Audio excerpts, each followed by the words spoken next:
makita yung ano. About the speech of Corazon. Speech of Corazon.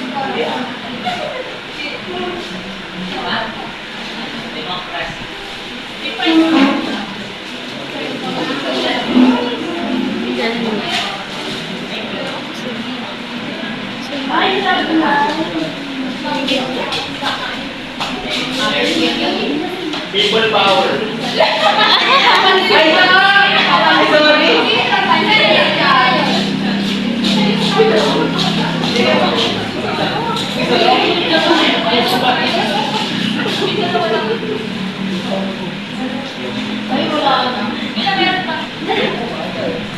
Leadership.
Dito makikita natin ang simulang unti-unting pagbagsak ng diktadurang pamamahalaan ni Ferdinand Marcos. Nagsimula ito nung lumabas lang yung pangunahing palaban niya sa politika. Kundi si Senator Benigno Ninoy Aquino noong August 21, 1988. Mababalik lang niya noon mula sa pagkatapon niya sa Estados Unidos.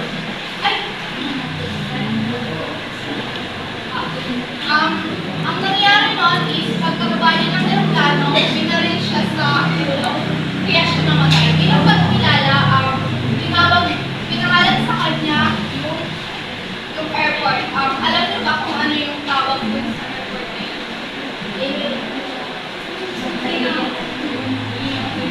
So yung airport ko na yun is yung NAIA, yung Ninoy Aquino International Airport.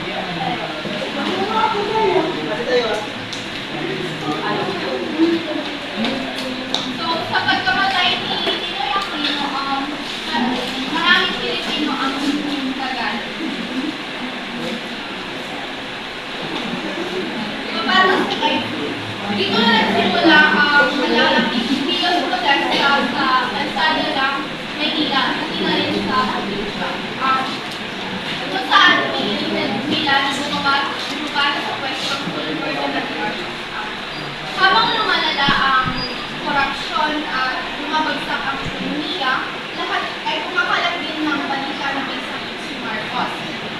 Dahil dito maraming Pilipino at naging ang pamahalaan ng Estados Unidos ang maniniwalang nawawala na ang tiwala ng mga tao. Upang patunayan ni Marcos na mayroong suporta, inihayag ni Marcos sa television ng Amerika at Pilipinas na magkakaroon ng presidential election o bigla ang halalan, kung saan muli siyang tatakbo bilang presidente. So, habang naghahanda si Marcos para sa snap election, napagtanto ng mga grupo ng oposisyon na mahirapan silang nagtuloy si Marcos. Kung kanya-kanya silang tatakbo. Dahil dito nagdesisyon sila na magkaisa at maghalal ng isang kandidato na susuportahan ng mahal. Napagkasundoan nilang tumakbo bilang Pangulo, Corazon Cory Aquino, ang asawa ni Ninoy Aquino bilang sumulo ng laban para sa demokrasya. Ang kanyang running mate naman ay si Salvador Laurel.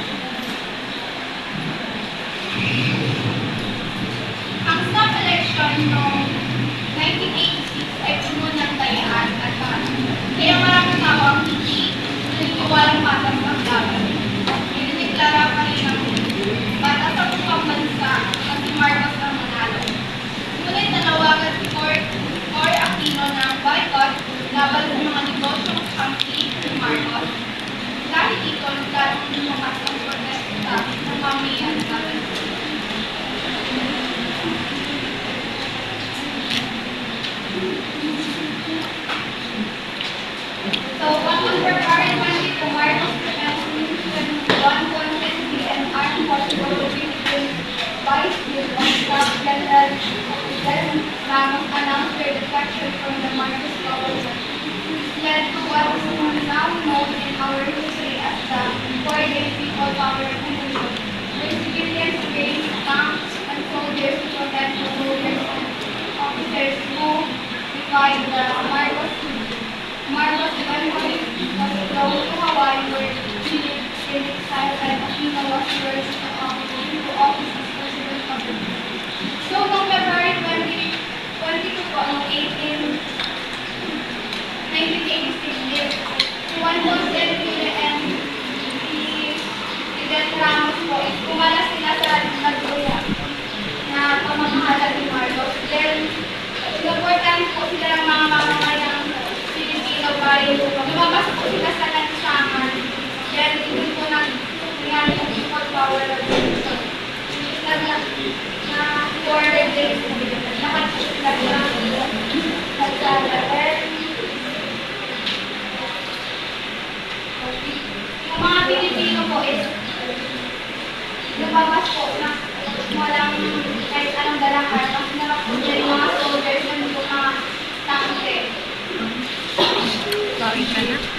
Then, pagkatapos po ng 4 days na People Power Revolution is, napilitan po si Marcos na bumaba na tumakas and pumunta po siya sa Hawaii, sa XUN.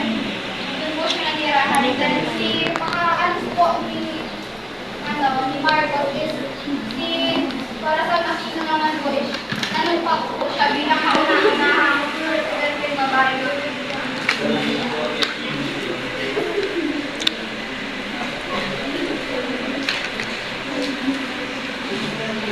Then,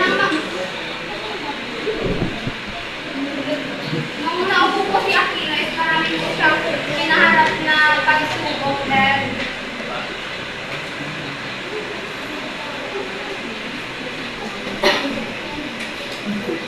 madami din po siyang hakbang na ginawa. Then, makatapos po nung People Power Revolution is marami po problema nangyari. Yung pondo po ng Pilipinas is nawala na. Then, bumagsak po ang ekonomiya ng Pilipinas.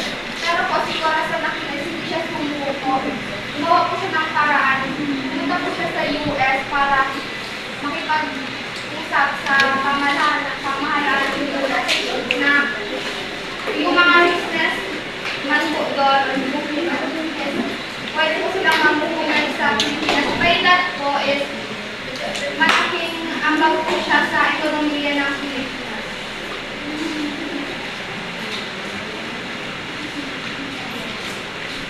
People's Power Revolution led to numerous opportunities peacefully moved Ferdinand Marcos after years of dictatorship. It began after the assassination of Ninoy Aquino in 1980 and which its fate led to February 1986 when people gathered along and sang to protect soldiers who defected from Marcos. The event led to restoration of democracy and the rise of Ferdinand Aquino after his death. So the People Power Revolution, isa siyang mapayapang sa Pilipinas na kung saan nagtapos sa diktadura at pamumuno ng Ferdinand Marcos. So nagsimula ito is nung matapos na matay si Ninoy Aquino noong 1988. So ito yung kanyang kung bakit namulat ng maraming Pilipino na ipaglaban ng kanilang kalayaan at katarungan. So noong January 1986, yung tao yung nagtungo sa EDSA upang matagpuan yung mga sundalong tumagat kay Marcos at naghiling ito ng kanyang pag-ibig. So sa halip na karahasan, kita ng maraming Pilipino, ayaw ko nag-isa sa mga magitan ng nasa-start na may Marcos, yung dati nila is nagdala sila ng Rosardo, nag-isal sila ng kumanta at nagdala ng mga bulaklak. So dahil sa mapayapang kilos ko na silang ito is napatalas sila si Ferdinand Marcos sa kanyang pwesto at kung naipagpita yung demokrasya sa pamumuno ni Corazon Aquino na asawa ni Ninoy Aquino. The revolution in the Philippines became a global symbol of the violent resistance which inspired other democratic movements and became worldwide. Further, Aquinas represents the victory of democracy over dictatorship and international movement as support of the United States.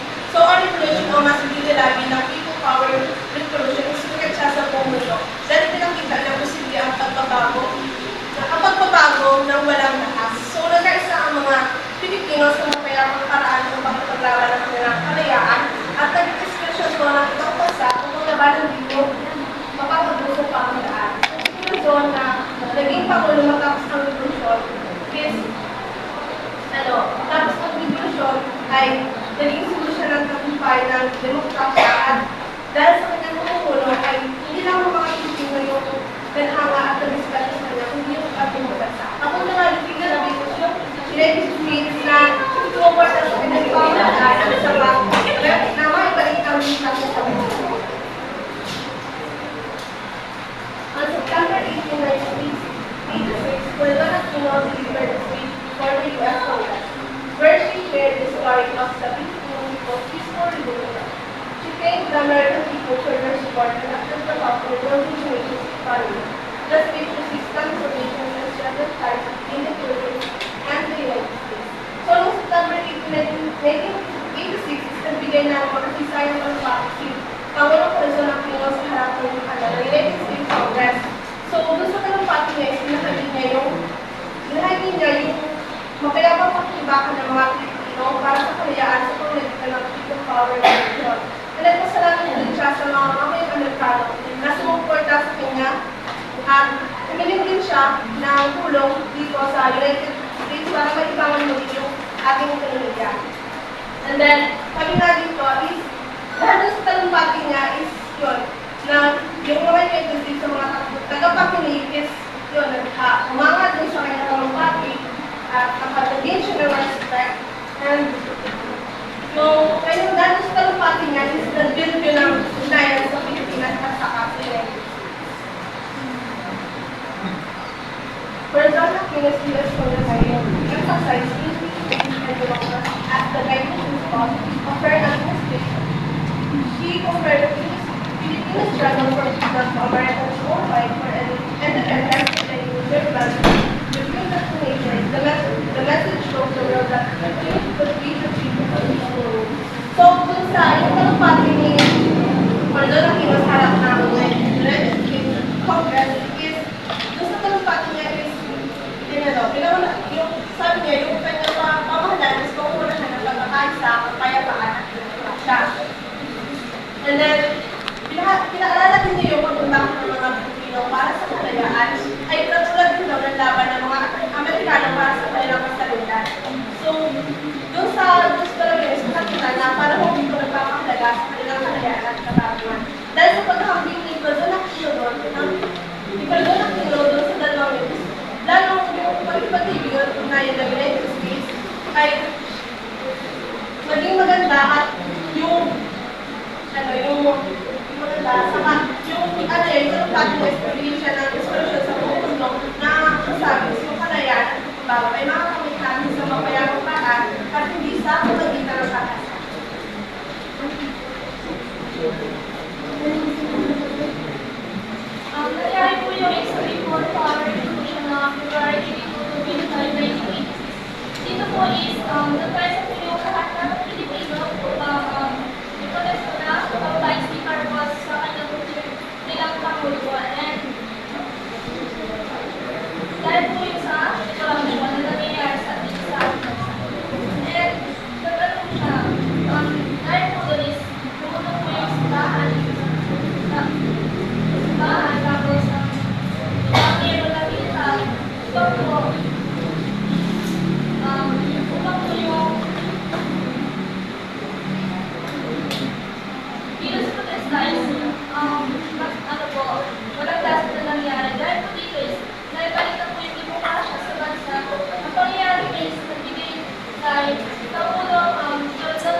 family in her life. Nag-graduate siya sa Mount St. Joseph College in New York City noong 1984. And nag-apply po siya ng $100,000. Then, makalipas po ang isang Paris, si Jordan Aquino Weiss, pinakasalan niya si Benito Aquino, na dating is batang politician. And si Jordan Aquino lang po is nakatulong sa kanyang limang anak po. And si Marcosano ay si anak ko, si Benito naman Weiss, nakatulong po siya sa paglaban sa Marcos administration. And yung i-declare po ni President Carlos Luna Chavez, nakita po si Ninoy Aquino ng 8 years po. Noong 1972 po, 1982.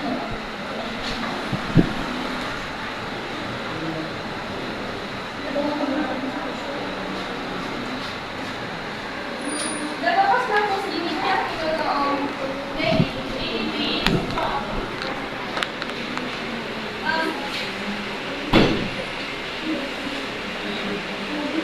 Nag-reason na po si Jordan Aquino para maglaban sa staff election. Yung staff election is Wala mo.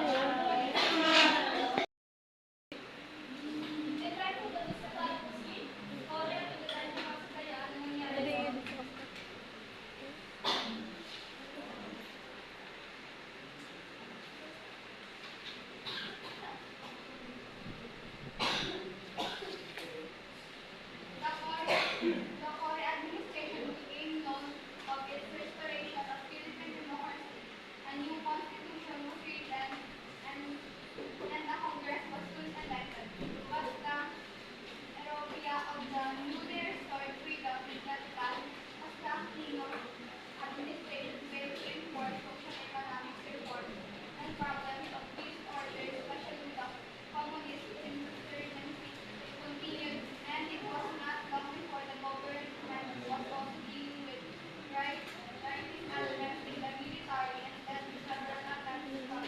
She was succeeded to the presidency of third former armed chief of staff and defense secretary, G. Ramos, in 1940. So yung Cory Aquino term po, hindi po naging madali. And kilala po si Cory Aquino kasi po siya po yung known for restoring the democracy here in the Philippines.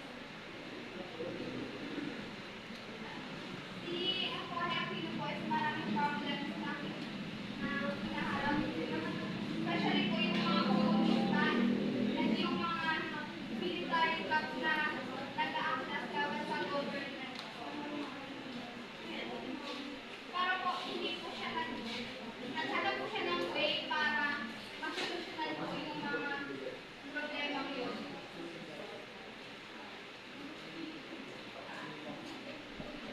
In January 1987, Cory Aquino was named the Time Magazine's 1980 Person of the Year.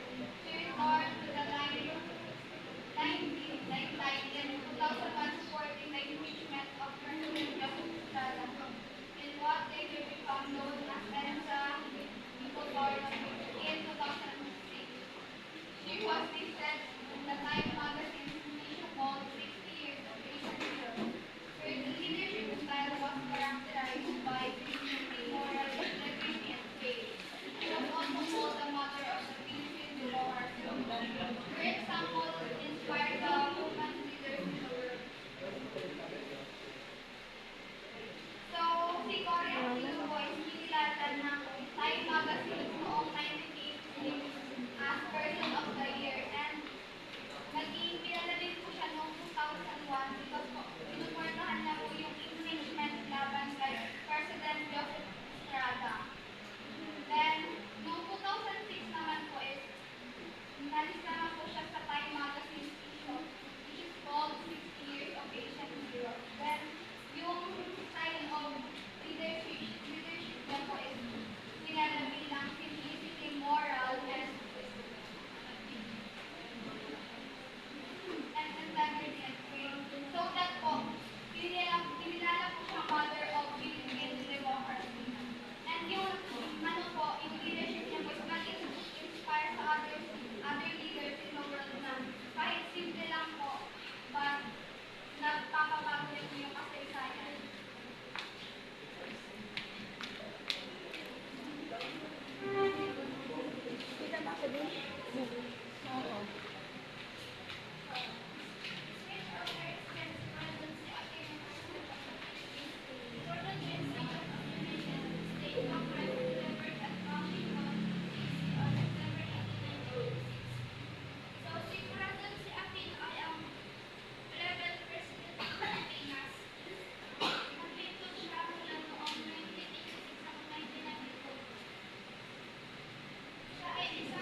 daming 500 ay naging 15,000.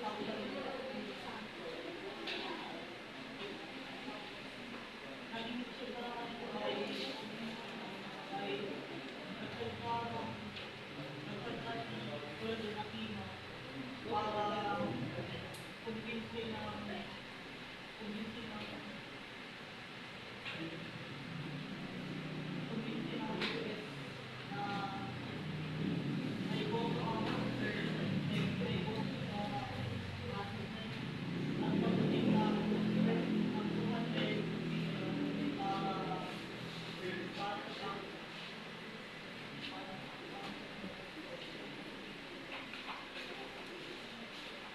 para sa financial na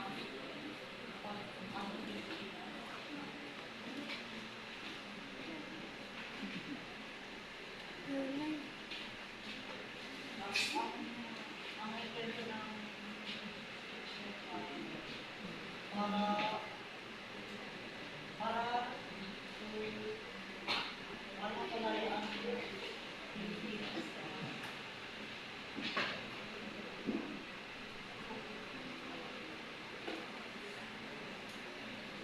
Pagkubayan ang kalayaan ng mga Pilipino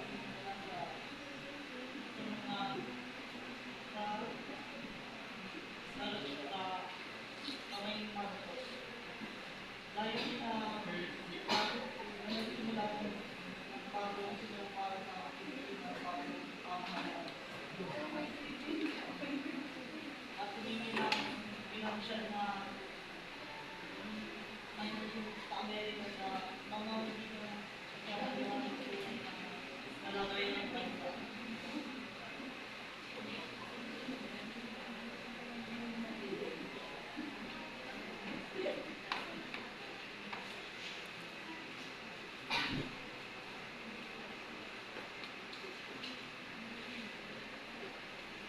Ano kasi ang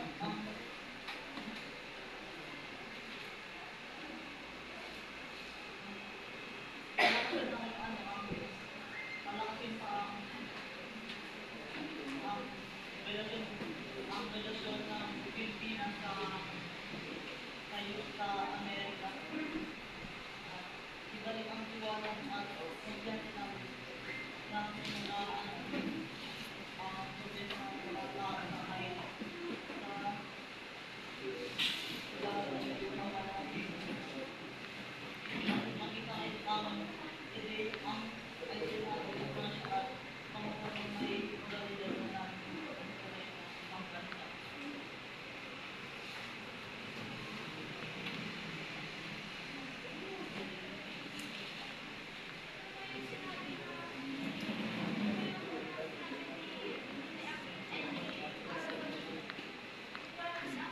Gitu. Kasih boses.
pinakauna-unahang babae na naging Pangulo ng Pilipinas. Yung ano niya, message niya, nag-encourage para hindi kaya niya yung mga kababaihan na mag-leader at makilahok para sa pag-ilag ng Pilipinas.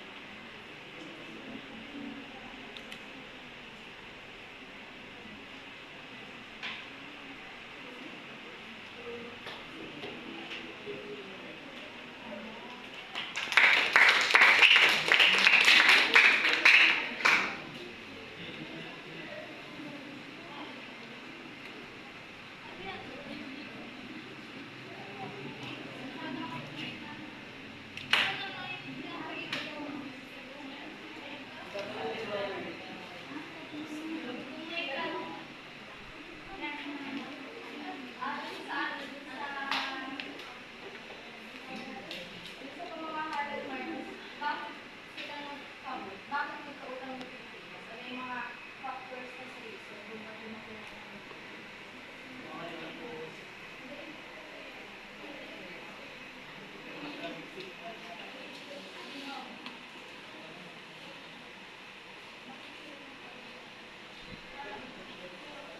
Alam mo kasi nagsimula din sa commercial law. So, nagkaroon din ng corruption, nagmahal yung mga bilihin, kaya nagkaroon pa ng ganyan kalakas sa ibang bansa. So, ang pinakaano ng yan, corruption. Ginagawa lang nila yung mga pera. Pero kung nag-description yan yung Marcos. So my question lang sa inyo na what is the difference between democracy and dictatorship? Kasi kanina nyo kasi nasabi na nakalayo yung mga Pilipino from dictatorship and ang naging ano nila sa democracy, what is dictatorship? And after nyo nakalaya, what is democracy that emphasizes the Filipinos from the para makalaya sila sa dictatorship of Marcos? dictatorship, yung ginawa ni Marcos ng pinilihan niya yung mga tao na magbigay ng opinion, then marami siyang binawan. Kasi talaga yung then yung bureaucracy, yung kung ano tayo ngayon, yung freedom natin, Ano ba lang? Sabi yung ko, share and then kaya ano pa lang, ang dictatorship, iba nag-commercial law. Eh, sila lang ba yung nagkaroon ng mayroon yung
Sanay na ako.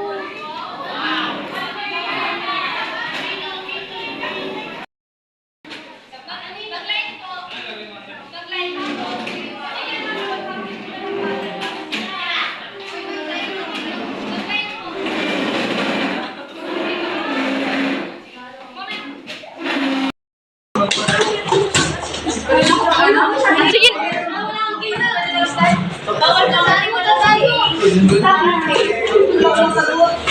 10 seconds. Sarah, ikaw na.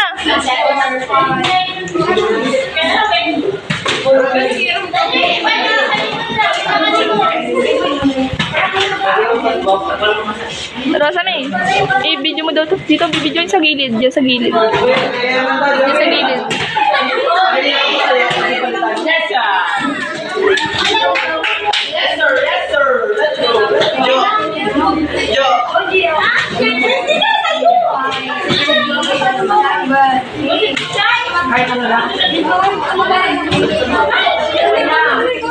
Uy, sa likod na, Joey!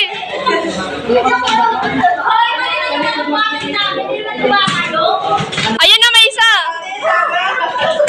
Giselle! Ulit.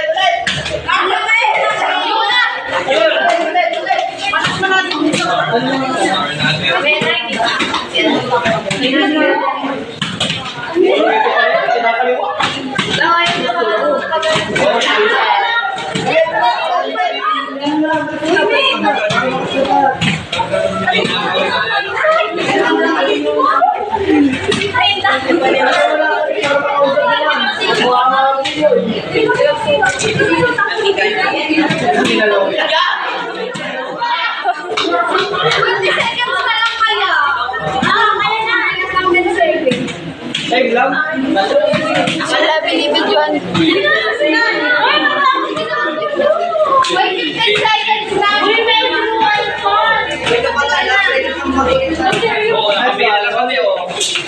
Nakapila na sila, oh. Dalawa na pending. Let's go. Dalawa pending.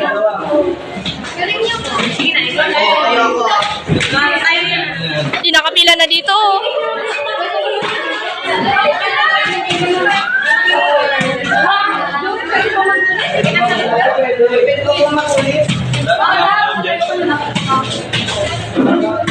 Next one.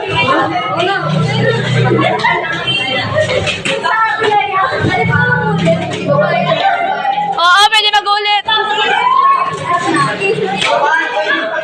Bahaw na.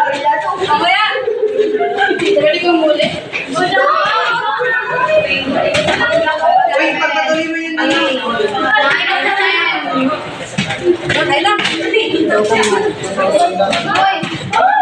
Ayaw mo ko pa yung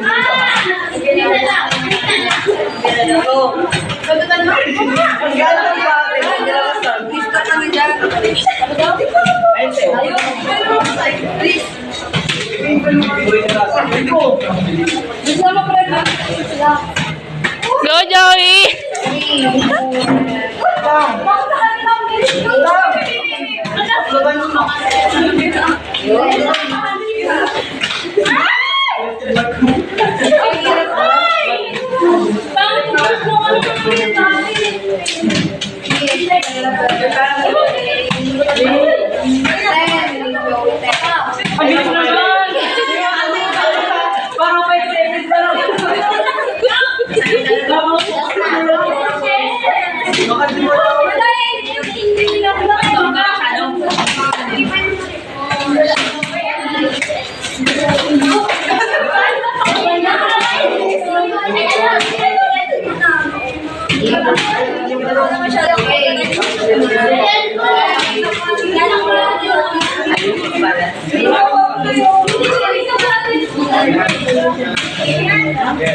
Hey.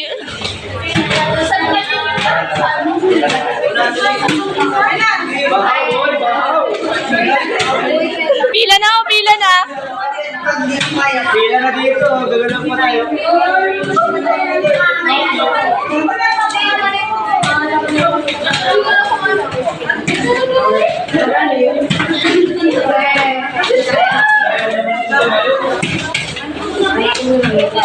Hoy, Yulia!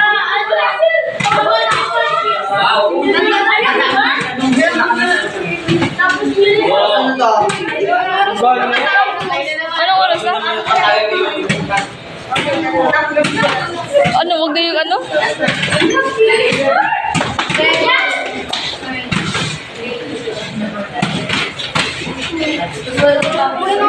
Anong oras na baga? 10:33 na. Tatapusin natin yung oras hanggang matapos sila.